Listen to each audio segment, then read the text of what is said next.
ഗതാഗത മന്ത്രി കെ.ബി. ഗണേഷ് കുമാറിനെ രാഷ്ട്രീയമായി പ്രതിരോധത്തിലാക്കിയ കുടുംബ പ്രശ്നം അവസാനം ഒത്തുതീർപ്പിലേക്ക് എത്തുന്നു. വിവാദം കടുത്തതോടെ ഭാര്യ ബിന്ദു മേനോനെ ഫോണിൽ വിളിച്ച് മന്ത്രി മാപ്പ് പറഞ്ഞു. തർക്കത്തിൽ നിയമപരമായി മുന്നോട്ട് പോകണ്ടെന്നാണ് ബിന്ദു മേനോന്റെയും നിലവിലെ തീരുമാനം. പരാതിയില്ലാത്തതുകൊണ്ട് തന്നെ കടുത്ത നടപടികൾ വേണ്ടെന്നാണ് മുഖ്യമന്ത്രിയുടെയും ഇടതുമുന്നണിയുടെയും നിലപാട്. രാജി അഭ്യൂഹം മാധ്യമങ്ങളുടെ മാത്രം പ്രശ്നമാണെന്ന് ഗണേഷ് കുമാർ ഈ വിഷയത്തിൽ ഇന്ന് പ്രതികരിച്ചു.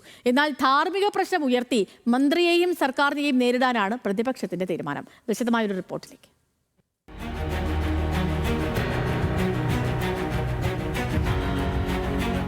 ബിന്ദു മേനോൻ പരാതിയുമായി രംഗത്തു വന്നാൽ മന്ത്രിസ്ഥാനം മാത്രമല്ല സ്ഥാനാർത്ഥിത്വം പോലും പ്രതിസന്ധിയിലാകും എന്ന തിരിച്ചറിവാണ് ഉടനടി പ്രശ്നപരിഹാരത്തിലേക്ക് നീങ്ങാൻ കെ.ബി. ഗണേഷ് കുമാറിനെ പ്രേരിപ്പിച്ചത്. ഭാര്യ ബിന്ദുവിനെ ഫോണിൽ വിളിച്ച് മന്ത്രി മാപ്പ് പറഞ്ഞു. ഇതോടെ നിയമ നടപടികളിലേക്ക് പോകേണ്ടതില്ലെന്നും പ്രശ്നം പരിഹരിക്കാമെന്നും ബിന്ദു തീരുമാനിക്കുകയായിരുന്നു. പ്രശ്നപരിഹാരത്തിലേക്ക് നീങ്ങുമെന്ന സൂചന ലഭിച്ചതോടെ അപ്രതീക്ഷിത പ്രതിസന്ധിയിൽ പിരിമുറുക്കത്തിലായ സർക്കാരിനും ഇടതുമുന്നണിക്കും ആശ്വാസം. പിന്നാലെ സെക്രട്ടേറിയറ്റിൽ ചേർന്ന മന്ത്രിസഭാ യോഗത്തിൽ ഗണേഷ് കുമാർ പങ്കെടുത്തു.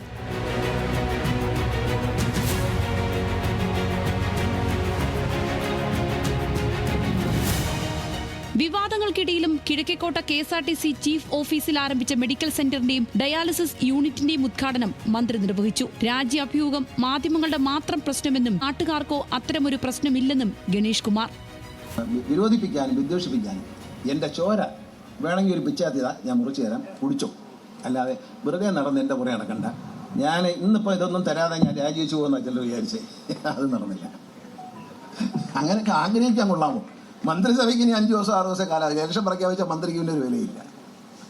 മന്ത്രിക്ക് ഒരു വിലയില്ല ഇലക്ഷൻ പ്രഖ്യാപിച്ചു കഴിഞ്ഞാൽ. അതുകൊണ്ട് അത്തരം സന്തോഷത്തിന് വേണ്ടി നടക്കണ്ട, അതൊരു നല്ല കാര്യമല്ല.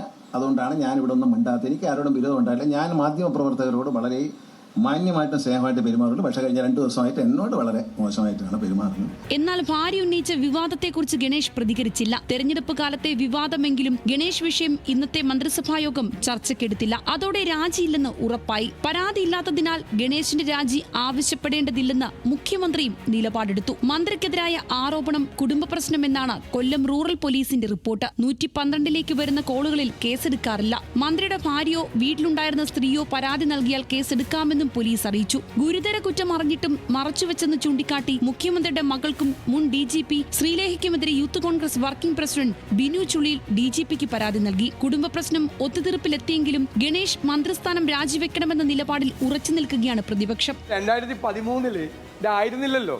സ്വന്തം മന്ത്രിസഭയിലെ വല്ലവരുടെ മന്ത്രിസഭയിലാവുമ്പോൾ ഇതാവാ, സ്വന്തം മന്ത്രിസഭയിലാവുമ്പോൾ ഇതൊരു കുറ്റകൃത്യം അല്ല എന്നാണ്, ഇരട്ടത്താപ്പാണ്. മനസ്സിലായില്ല? അപ്പം ഞങ്ങൾ ആ കപ്പം പിടിച്ചുകൊണ്ടിരിക്കുന്ന പടത്തിൻ്റെ അടിയിൽ ഞങ്ങളും സമൂഹ മാധ്യമങ്ങളിൽ ഞങ്ങളും അടിക്കുറിപ്പിടുക. ഞാൻ അതിനുവേണ്ടി കാത്തിരിക്കുക. ഗണേഷിനെതിരെ രൂക്ഷ വിമർശനവുമായി SNDP യോഗം ജനറൽ സെക്രട്ടറി വെള്ളാപ്പള്ളി നടേശനും രംഗത്തെത്തി. ഒരു മന്ത്രി എന്ന നിലയിൽ, MLA എന്ന നിലയിൽ, പൊതുപ്രവർത്തകൻ എന്ന നിലയിൽ ചില മാന്യതയും മര്യാദയുണ്ട്. അത് അദ്ദേഹം അശേഷം കാണിച്ചിട്ട് ഈ മന്ത്രിസഭയ്ക്ക് വരെ ഒരു പുഴുക്കുത്താണ്.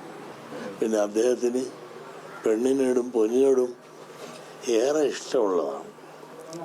കനകസിംഹാസനത്തിൽ നിൽക്കുന്ന ഇവൻ ഡംബനോ ചുരകനോ എന്നാരെങ്കിലും പറഞ്ഞാൽ അത് തെറ്റാണെന്നോ പറയാൻ സാധിക്കില്ല.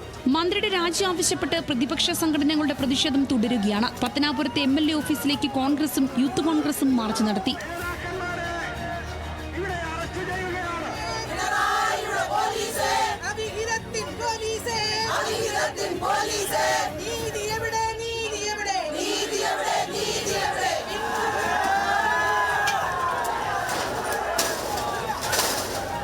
സർക്കാർ രാജി ആവശ്യപ്പെടില്ലെങ്കിലും നിയമസഭാ തെരഞ്ഞെടുപ്പ് പടിവാതിൽക്കൽ നിൽക്കെ വിഷയം രാഷ്ട്രീയ ആയുധമാക്കി നിലനിർത്താനാണ് പ്രതിപക്ഷത്തിന്റെ തീരുമാനം. വിവിധ ബ്യൂറോകൾക്കൊപ്പം ന്യൂസ് മലയാളം, തിരുവനന്തപുരം.